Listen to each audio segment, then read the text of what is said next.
ท่านแรกก็ถามมา2คำถามข้อที่1ขอให้อาจารย์ช่วยกรุณาอธิบายขยายความเรื่องการรับวิบากที่เป็นผลจากการช่วยเหลือคนที่เวลาเราทำการช่วยเหลือที่คิดว่าเป็นบุญซึ่งที่จริงเป็นบุญหรือเป็นตัณหาและทำไมการทำดีให้ส่วนรวมมากๆจึงได้รับผลวิบากที่ไม่ดีกราบขอบพระคุณค่ะอันนี้ก็เป็นความสลับซับซ้อนเกี่ยวกับเรื่องกรรมแล้วก็เรื่องวิบากนะซึ่งก็จะมีแต่พระพุทธเจ้าเท่านั้นที่ทรงทราบนะเป็นตถาคตพลญาณอย่าง1 ใน 10เรียกว่ากรรมวิปากญาณซึ่งพวกเราก็ได้เรียนไปก่อนหน้านั้นนะแต่ทีนี้โดยคร่าวๆนี้ก็สามารถพอที่จะอธิบายได้แล้วก็พวกเราที่ได้รับวิบากดีๆกันอยู่นี้ก็จะได้รู้จักวิธีเลี่ยงวิบากที่ไม่ดีเพราะว่าวิบากที่ดีก็เป็นการให้ผลช่วงหนึ่งเพราะการมารับผลเนี่ยก็มารับเป็นช่วงๆนะมารับเป็นช่วงๆนะครับอย่างช่วงนี้พวกเรามาเกิดเป็นคนอันนี้พูดแบบทั้งภพชาติเลยก็ได้พูดแบบภพชาติไปก่อนนะถ้าเข้าใจแบบภพชาติแล้วก็จะเข้าใจเป็นช่วงๆเวลาได้ดีด้วยเช่นเดียวกันอย่างชาตินี้เราเกิดเป็นคนนะก็จะเป็นช่วงเวลาที่กรรมดีจะมาให้ผลเป็นช่วงนี้อย่างนี้แต่กรรมไม่ดีทั้งหลายที่เราเคยทำไว้ก็รอโอกาสอยู่แต่ช่วงนี้ยังไม่ค่อยได้โอกาสเพราะว่าเรื่องคติสมบัติเนี่ยคติสมบัติคือเป็นภพภูมิมนุษย์คติมันห้ามเอาไว้นะกรรมวิบากบางอย่างเนี่ยนะวิบากบางอย่างมันให้ผลไม่ได้เพราะว่าคติสมบัติมันห้ามเอาไว้ตอนนี้มนุษย์ของเราเป็นคติสมบัติฉะนั้นในช่วงนี้ก็เป็นช่วงเวลาที่เราจะเสวยผลของกรรมดีกรรมฝ่ายดีกรรมฝ่ายไม่ดีที่เราทำเอาไว้มันก็รออยู่ยังไม่ได้รับฉะนั้นพอเราเสวยไปเรื่อยๆหรือได้รับผลของกรรมดีไปเรื่อยๆกรรมดีที่ทำไว้มันให้ผลให้ก็เหมือนเรากินไปมันก็หมดลงไปทุกวันอย่างนี้ทำนองนี้ฉะนั้นการได้รับผลดีจึงไม่ใช่ดีอะไรเพราะว่าเป็นการรับวิบากเฉยๆรับวิบากดีพอรับวิบากดีบุญหรือคุณความดีมันให้ผลมันก็หมดไปก็เหมือนเราใช้หมดไปถ้าไม่ระวังแล้วก็ไม่ทำอันดีใหม่ให้เหนือกว่าดีเดิมที่สำคัญก็คือถ้าเราทำดีเท่าเดิมนี้มันก็จะไม่มีอิทธิพลอะไรรุนแรงพอที่จะเปลี่ยนแปลงสมมุติเราเป็นคนดีอยู่แล้วเกิดมาเป็นคนดีพ่อแม่ก็เก่งลูกก็เก่งถ้าลูกเก่งพอสมควรมันก็จะไม่โดดเด่นต้องเก่งจริงๆมันจึงจะโดดเด่นนะแต่ถ้าเป็นคนที่เกิดมาไม่ค่อยโดดเด่นเช่นเกิดมาเป็นคนยากจนเป็นคนที่ไม่มีการศึกษาต่างๆพ่อแม่อยู่ในตระกูลยากจนลูกอาจจะได้เรียนหนังสือบ้างเล็กน้อยก็ดูโดดเด่นกว่าพ่อแม่นะอย่างนี้ทำนองนี้นี่คือลักษณะของการที่กรรมต่างๆให้วิบากมานะก็จะเป็นช่วงๆกันถ้าพูดแบบภพชาติเช่นตอนนี้เรามาเกิดเป็นมนุษย์กรรมฝ่ายดีก็ให้ผลเป็นช่วงโอกาสของมันถ้าสัตว์ไปตกอบายก็เป็นช่วงโอกาสฝ่ายไม่ดีจะมาให้ผลแต่สัตว์นั้นเมื่อให้ผลกรรมฝ่ายไม่ดีให้ผลเสร็จเรียบร้อยแล้วกรรมดีก็จะมาทยอยให้ผลเมื่อถึงโอกาสของเขานะเพราะว่าเมื่อไปเป็นสัตว์เนี่ยก็เป็นช่วงรับผลไม่ดีกรรมไม่ดีที่ทำเอาไว้ก็ค่อยๆหมดไปเพราะมันให้มันก็หมดให้มันก็หมดของดีก็เดี๋ยวมีโอกาสก็จะมาทยอยให้ผลในภายหลังฉะนั้นแรกๆพวกสัตว์ต่างๆนี่เขาก็ต้องรับผลไม่ดีไปรับไปเรื่อยพอก่อนจะตายก่อนจะอะไรก็อาจจะได้รับผลถ้ากรรมฝ่ายไม่ดีให้หมดไปเขาก็ได้เกิดสุคติโลกสวรรค์ถ้ายังให้ผลไม่หมดก็ต้องรับแล้วก็ไปเกิดเป็นสัตว์ต่างๆต่อไปจนหมดแล้วก็ค่อยขึ้นมาส่วนมนุษย์เราก็เป็นช่วงเวลาแห่งการรับผลฝ่ายดีให้ฝ่ายดีมาฝ่ายดีก็จะหมดไปพอฝ่ายดีหมดส่วนใหญ่พวกเราก็ตกไปข้างล่างเพราะฝ่ายไม่ดีก็ยังคาอยู่ส่วนสัตว์นั้นรับฝ่ายดีไปรับฝ่ายไม่ดีไปพอฝ่ายไม่ดีหมดก็ขึ้นมาข้างบนเนี่ยอย่างนี้มันสลับกันนะนี่พูดแบบภพชาติก็คงเริ่มพอเข้าใจแล้วทีนี้มาอยู่ในภพชาติเดียวกันอันนี้ยกมาเฉพาะมนุษย์มาพูด ในมนุษย์เรานี้ก็จะมีช่วงเวลาปลีกย่อยลงไปเหมือนกันต้องเข้าใจแบบภพชาติก่อนพอเข้าใจภพชาติแล้วต่อไปมาเข้าใจเฉพาะชาติที่เป็นมนุษย์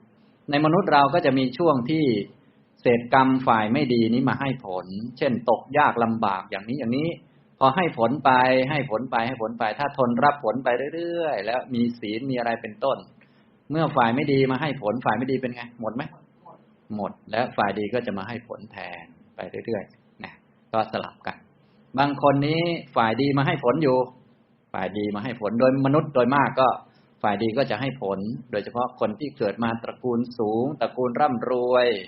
เป็นคนตระกูลที่มีคนนับหน้าถือตาอย่างนั้นอย่างนี้ทำอะไรก็ปรากฏชื่อได้ยศได้ตำแหน่งอะไรต่างๆเยอะแยะมีคนนับหน้าถือตาเยอะอันนี้ก็เป็นวิบากของฝ่ายดีมาให้ผลพอวิบากของฝ่ายดีมาให้ผลดีให้ผลบ่อยๆมันหมดไหมหมดนะหมดนะพอหมดแล้วฝ่ายไม่ดีก็รออยู่มันก็มาให้ผลทีหลังฉะนั้นพวกที่ดีอยู่เรื่อยๆเนี่ยดีอยู่เรื่อยๆจึงต้องระวังมากๆนะเพราะอะไรก็เมื่อกี้ก็บอกแล้วก็ดีอยู่เรื่อยๆก็หมายถึงว่าฝ่ายดีมันมาให้ผลอยู่มันให้ไปเรื่อยๆมันหมดไหมหมดก็เหมือนมนุษย์เราแหละทั้งชาติเนี่ยไปเรื่อยๆเราจะเป็นมนุษย์ตลอดไหมไม่ตลอดพอมันหมดมันก็ของดีมันหมดไงเรากินหมดก็จะเหลือแต่ฝ่ายไม่ดีเป็นจำนวนมากก็เหมือนในมนุษย์เราเองเนี่ยเราสุขตลอดมีเงินเยอะตลอดมีคนนับหน้าถือตาตลอดอันนี้คือรับฝ่ายดีมาตลอดแต่มันจะตลอดไปได้ไหมมันไม่ได้ก็จะมีช่วงหนึ่งที่มันหมดอันนี้ทีนี้เมื่อมันหมดฝ่ายดีฝ่ายไหนเราจะให้ผลส่วนใหญ่ก็จะเป็นฝ่ายไม่ดีมาให้ผลนะหรือฝ่ายธรรมดาหรือดีพอสมควรแต่ไม่ดีเท่าเดิมอย่างนี้ก็จะมาให้ผลแทนฉะนั้นพวกที่เป็นคนที่ได้รับวิบากฝ่ายดีอยู่เสมอเนี่ยบางคนก็ประมาทไปบางคนประมาทไม่ทำเพิ่มเนี่ยจึงอันตรายนะทีนี้กรรมฝ่ายดีที่ให้ผลมาเกิดเป็นคนร่ำรวยก็ดีเป็นคนมียศมีตำแหน่งชาติตระกูลสูงนี่ก็คือกรรมที่เกิดจากศีลแล้วก็คุณงามความดีหลายประการถ้าเราเกิดมาแล้วก็ทำบุญแค่เรื่องให้ทานช่วยเหลือคนนั้นคนนี้ทำสาธารณประโยชน์อันนี้มันได้รับผลของบุญของเก่ามาแล้วก็ทำบุญอันนี้มันน้อยไปทำไมบุญอันนี้มันน้อยไปเพราะว่าตัวเองอยู่ในตระกูลสูงและทำน้อยไปมันไม่พอที่จะรักษาของสูงนะแต่ถ้าคนต่ำกว่านี้เขาทำแบบนี้เขาดูดีเพราะว่าเขาอยู่ข้างล่างอย่างที่บอกเมื่อกี้นะถ้าพูดแบบพวกเราทั่วไปแบบความรู้สึกทั่วไปสมมุติพ่อแม่ก็จบปริญญาตรีแม่ก็จบปริญญาตรีพ่อก็จบปริญญาตรีลูกจบม.6 ดูดีไหมดูไม่ดีทำไมก็เพราะเขาอยู่ตระกูลสูงไงนะอย่างนั้นลูกอย่างน้อยต้องจบปริญญาโทจึงจะพอดูได้อย่างนี้ต้องจบถึงปริญญาโทนะจบแค่ปริญญาตรีก็ยังดูไม่ค่อยดีส่วนอีกตระกูลนึงพ่อแม่จบป.2 นะพ่อจบป.2 แม่จบป.4 ส่วนลูกจบปริญญาโทเช่นผมเป็นต้นอันนี้ดูดีไหมอันนี้ผมยกตัวอย่างไม่ใช่ว่าเป็นวิบากอะไรหรอกอันนี้แต่ให้ดูเป็นตัวอย่างว่าวิบากมันจะคิดทำนองนี้เป็นเดียวกันมันจะให้ผลสมดุลอย่างนี้ทำนองนี้เช่นเดียวกันนะทีนี้คนที่เคยร่ำรวยมีสตังค์เยอะก็ดีคนนับหน้าถือตามากก็ดีเราก็ทำสาธารณประโยชน์ให้นั่นให้นี่เยอะแยะเนี่ยทำแบบนี้มันจะไม่พอทำไมมันไม่พอเพราะว่าบุญน้อยเกินไปคนที่ฉลาดเขาก็จะรู้จักวิธีว่ากินของเก่ามาเนี่ยกินของเก่าที่ให้มามันใหญ่ของใหม่ที่ทำก็ต้องใหญ่พอกันหรือใหญ่กว่ากันมันจึงจะเรียกว่าเอาอยู่นะเหมือนเราเป็นลูกคนรวยเนี่ยเราก็ต้องรวยกว่าพ่อแม่จึงจะเอาอยู่นะหรือดีกว่าพ่อแม่จึงจะเอาอยู่พ่อก็ดีแม่ก็ดีเราก็ต้องดีกว่าจึงจะเอาอยู่จึงจะเรียกว่าเอาสังคมหรือว่าเอามุมมองของคนมองมาอยู่อย่างนี้เข้าใจไหมคล้ายๆกันนะเรากินของเก่ามาเยอะเช่นเขาให้ตำแหน่งมาของเก่าให้เป็นคุณหญิงคุณนายเป็นคนนับหน้าถือตาเยอะถ้าเรามาแค่ทำสาธารณประโยชน์ช่วยคนนั้นคนนี้อันนี้บุญอันนี้มันน้อยเกินไปทำไมมันน้อยเราก็คงทราบเนี่ยบุญก็เราให้กับคนที่ไม่มีศีลให้กับคนที่ไม่มีคุณธรรมนี่มันน้อยนะแม้แต่ให้กับคนที่มีศีลมีธรรมะก็ยังน้อยอยู่นะเพราะทานนี้เป็นพื้นฐานเป็นผลที่น้อยที่สุดนะฉะนั้น แม้แต่มารักษาศีลห้าก็ยังน้อยอยู่เพราะศีลห้าให้มาเป็นคนและทานที่ให้มาเป็นคนร่ำรวยการให้คนอื่นมาให้บริวารเยอะอันนี้เขากำลังให้อยู่ไงฉะนั้นต้องทำความดีที่เหนือกว่าที่ตัวเองกำลังได้อยู่จึงจะรักษาไว้ได้ทำยังไงศีลห้ามันไม่พอนะก็ต้องอย่างน้อยต้องศีลแปดนะฉะนั้นคนยิ่งสูงยิ่งเหนื่อยกว่าปกติก็คือโดยปกติแล้วคนที่เขาฉลาดเป็นอริยสาวกเนี่ยเขาก็จะมีวันไปรักษาศีลแปดอย่างน้อยก็เดือนหนึ่งก็4 ครั้งบ้าง8 ครั้งบ้างอย่างนางวิสาขาเป็นต้นเขาเป็นคนรวยมีคนนับหน้าถือตาเยอะมีตำแหน่งในสังคมเวลาท่านอยู่ธรรมดาเนี่ยเป็นฆราวาสท่านก็แบบพวกเรานี่แหละแต่ท่านจะมีวันไปรักษาศีล8วันอุโบสถเดือนละ8 ครั้งเพื่อรักษาทรัพย์สินไว้ไม่งั้นรักษาไม่อยู่นะทำไมมันเป็นอย่างนั้นคนอื่นเขาแค่ศีล5ทำไมอยู่เพราะว่ากรรมฝ่ายดีเขาให้มาเยอะฉะนั้นเพื่อจะรักษาอันเยอะนี่เราก็ต้องเยอะกว่าปกติอย่างนี้พอเข้าใจไหมนะฉะนั้นคนที่ฉลาดเป็นระดับอริยสาวกเนี่ยเขาจะรู้วิธีพวกนี้ก็คือจะเพิ่มด้วยการรักษาศีล8เพราะความเป็นคนเราได้มาจากศีล5นะเงินทองเราก็ได้มาจากทานเรากำลังใช้ของเขาอยู่ฉะนั้นเพื่อรักษาอันนี้ให้มันเรียกว่าไม่ล่มสลายไปต้องทำดีเหนือกว่านั้นเหนือกว่านั้นสำหรับฆราวาสเราที่ทำได้ก็คือรักษาศีล8เป็นบางครั้งบางเวลาวันอุโบสถอะไรก็ว่าไปเพื่อรักษานั่นเนี่ยพอเข้าใจไหมขอรักษาไว้อย่างนี้ฉะนั้นพระเจ้าจักรพรรดิผู้ยิ่งใหญ่ต่างๆเนี่ยทุกคนจะทำเหมือนกันหมดก็คือพอวันอุโบสถนี้จะต้องรักษาศีล8สมบัติของพระเจ้าจักรพรรดิจึงจะอยู่ได้ถ้าเกิดไม่รักษาศีล8ปุ๊บจักรรัตนะเป็นต้นจะเคลื่อนจากที่แล้วก็สมบัติตัวเองชักจะเสื่อมเพราะว่าสมบัติมันใหญ่มากพอสมบัติมันใหญ่มากเนี่ยกำลังเสวยสมบัติใหญ่อยู่เพื่อจะรักษาอันนี้เอาไว้ได้ก็จะต้องใช้คุณธรรมหรือว่าใช้กรรมที่ใหญ่กว่ามารักษาไว้กรรมที่รักษาใหญ่กว่าก็คือศีล8เพราะศีล8นี้จะทำให้ได้ผลคือไปเป็นเทวดาฉะนั้นสมบัติในมนุษย์มันไม่เท่ากับเทวดาสมบัติในมนุษย์มันได้มาจากศีล5เป็นพื้นให้ทานแล้วก็ทำสาธารณประโยชน์ต่างๆฉะนั้นแค่รักษาศีล5ก็ดีแค่ทำสาธารณประโยชน์ช่วยเหลือคนนั้นคนนี้เป็นคนจิตสาธารณะนี่เอาไม่อยู่เอาไม่อยู่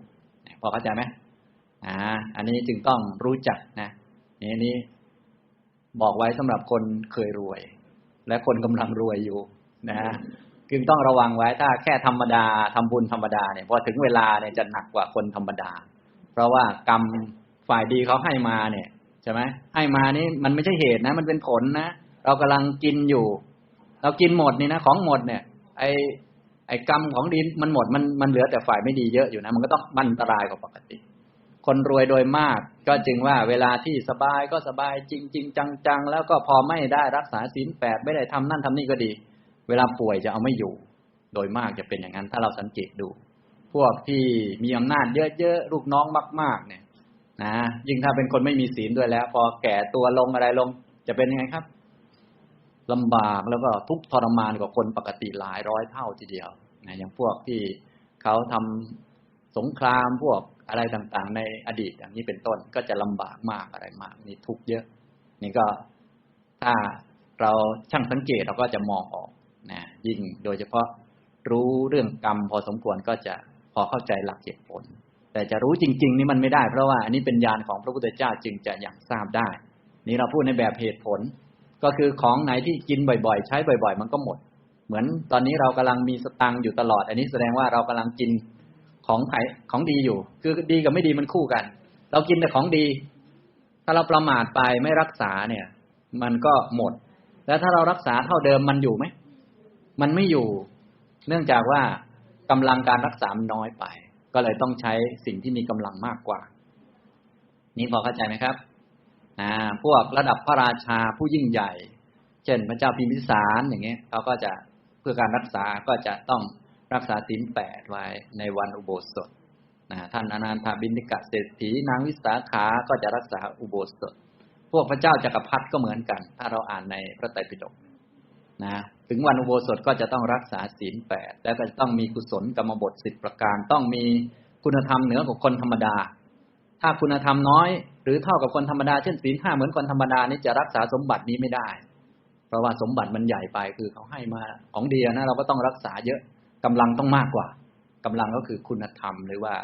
ศีลที่เหนือกว่าเขาสูงกว่าเขานะอย่างนี้ทำนองนี้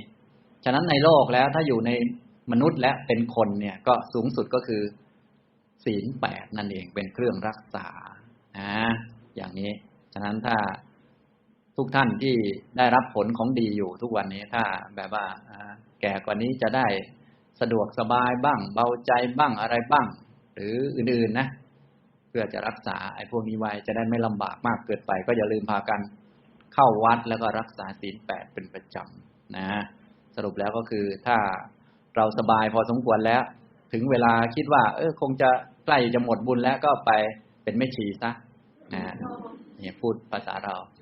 ส่วนเราจะไปที่วัดหรือไม่วัดเรื่องของเราแต่ว่าเราต้องทำตัวแบบนั้น